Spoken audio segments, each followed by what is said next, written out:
Hey everyone, welcome to today's video. Welcome to the Gamer Dad channel. Thanks so much for tuning in. So today we're going to be looking at something that I believe will be beneficial for new players, and this is XP gains in the Division 2. Now, this video is not going to be just about XP, but how you can maximize XP and some of the tools that you will probably need. Now, something that was added to the game after Warlords of New York, which is basically a major expansion that dropped somewhere around 2020 beginning, was the global difficulty modifier. So this is where you can modify the entire open world and pretty much get yourself in a position where the open world has different difficulty levels: normal, hard, challenging, heroic, and you probably know this stuff. And you can basically set whichever modifiers that you want in order for you to be able to gain extra XP. Now, here's the thing: because of the way the modifiers usually cycle, if you're new to this game, you'll probably have builds or you probably have setups that would more than likely help you through different modifiers. Today, we have Fog of War, we have Fragile Armor, Pistolero, and Special Ammo. These are the ones that I chose, and I'm going to show you how I run these to gain XP and to pretty much, allow for my player and my agent to be able to gain loot or whatever goes with it. But this is based on my play style and some items that I have that I feel provide a better synergy. Now, why am I even pointing to control points being the way to go with the directives? Is because if you look at a control point, you have 586,800 XP that you can gain from them. You also are able to gain other things like field recon data. Maybe sometimes you can gain some other interesting, materials that are available for, at these particular, what they call it, the control point. So these are some of the things that I necessarily would recommend that you do. Now, another thing too about them is you're not just doing control points. I mean, let's not necessarily throw you into control points just because, but instead you're targeting specific control points that have very small arenas.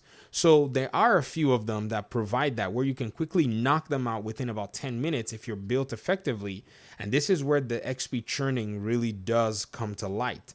So you're looking at Sleeping Giant. You're looking at another one that I like. This is my favorite, The Mast. I know for the longest time everyone had said Sleeping Giant was one of the best in terms of, compactness and all that. Well, I guess that's about preference. There also is another thing about that too, and that is the fact that you have a safe house close to it. So if you go down, you can pretty much respawn and run all the way there. I would not recommend that you go be doing Riverside gas station by yourself. That's just probably going to be something that if you want to do it, sure, but if you want to use this efficient, setup, then that's definitely what you want to do. Some people recommend Overgrowth because of its arena as well, being kind of smaller than even Sleeping Giant itself, but not really a big fan of running the extra few steps in my opinion. But like I said, the Mast is still my favorite. It's just a straight shot from the shop, which is your your safe house, down, straight to this control point. Now, another thing that you can do, another strategy, is you can actually run Lincoln Memorial. Now, granted, if you have a heroic setting on your open world, the mission is only going to be, scaled to, heroic. So keep that in mind. If you go down, that mission is going to have to start all over again. You're not going to get the rewards and the benefit. So this is something that even though you may be gaining about 200 and something thousand more XP, I think from this particular mission, because this mission is shorter, that's why I'm pointing to it specifically. Please note that you can be melted and you're going to have to start again, which might be really frustrating. Now, let's look at how I even manage, or how anybody would manage, especially solo, running all of these directives and, just doing it on heroic open world. And yes, you can survive new players. You'll be fine. So I'm using these items. The following items should be not necessarily too challenging to get. Some of them, I have to admit, I got them a long time ago, so I don't know what their drop rates will look like. I'm using 3 pieces of Empress International. So you want to prioritize a mask, glove, and knee pads, and that's because you want to use all of the Empress International brand set benefits and bonuses, while your chest piece and your backpack are going to run talents that you feel you're comfortable with. Now, I would say children, don't do this at home. I run Glass Cannon solo with my skill build. I know it's crazy. I do amplify 25% damage because I'm sitting in cover for the most part. If I'm playing my cards right, I'm in cover, and all damage that I deal is amplified by 25%. Amplified is a multiplicative factor in the Division 2, so that's actually pretty cool, huh? Also, I have the Force Multiplier backpack. This is the one that brings me out of cover a little bit. This one says it increases my total skill damage by 30% for 3 seconds. So I actually do shoot my weapon, folks. For those of you who are probably thinking, man, he just sits in cover. No. If I want to gain this benefit, which I do want to gain every time, I increase my damage by 30%. And so that's what this particular skill does. Now, keep in mind, this is a named backpack. It's called the Force Multiplier backpack, and it's under the Hana U system. So make sure you're prioritizing that. Another item is the Waveform holster. If you have ever gotten this holster, I would say that you give it a look because it alternates stacks, about 10 stacks, 2% skill damage in all, which alternates back and forth as your skills are deployed. So it really makes your skills continue to gain stacks of damage over time. So if you notice, by the time my skills deployed, you see this little double arrow that forms on the bottom.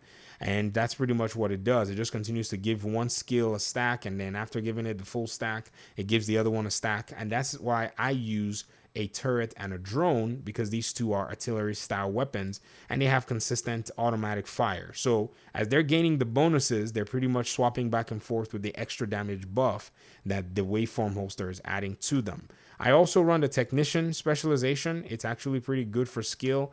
I just go ahead and run it anyways. Now, ideally, to be very frank with you guys, I'm not necessarily the biggest fan on running turret and drone builds anymore, even though I used to love them. Let me just say my enthusiasm for them just dropped a little bit because I prefer running the status effect Chem Launcher Firestarter builds. I guess that's how I should put it.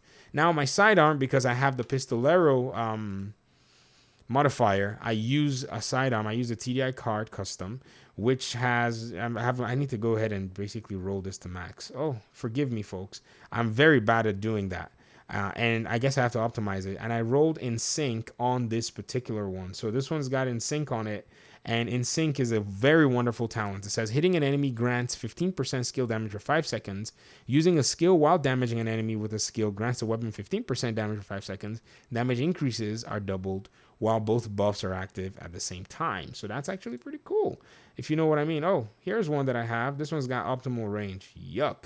So I got to go remove the optimal range to something better and then probably spend all kinds of different resources trying to optimize this pistol damage one. This is crazy. And so this is pretty much how I roll in terms of trying to mitigate all of the different handicaps that the game deals to you when you're playing and running, these particular, scenarios where you're doing control points with all of the nonsense and bad guys. Now, here are a few more interesting aspects to all of this, because I'm trying to gain the best time runs. I really have to play very smart. And so being in cover and doing everything from a very safe way and just, placing my skills in very important areas really does work for me. So I recommend that this is how you as a new player will find yourself in a position where you're able to gain the most amount of XP in the shortest period of time. Keep in mind that this can get boring as well. And for those of you who may say, but your shade level is not 1,000, the reason is because I have 3 accounts. I play them, back and forth. I swap and I get bored. So I've never necessarily had enough concentration to sit here and farm 1,000 shade level. Another thing too is, even on all my accounts, my favorite mission type is legendary missions. Now, legendary missions, when I play them, they're randomly match made, and I usually will go in with a team of people that I don't necessarily know. And if you look at legendary missions, yes, they do give a lot of XP, but it's only 1.3 million XP per run. So I'm only getting 1 million XP per hour or so, 1.3 million XP per hour. If I was running control points, now look at where the math really makes sense, right? A control point is giving me 500,000 every 10 to 12 minutes. So within that hour, I'm basically netting 2.5 million XP if I sit down, or more actually, because there's some change on top of it.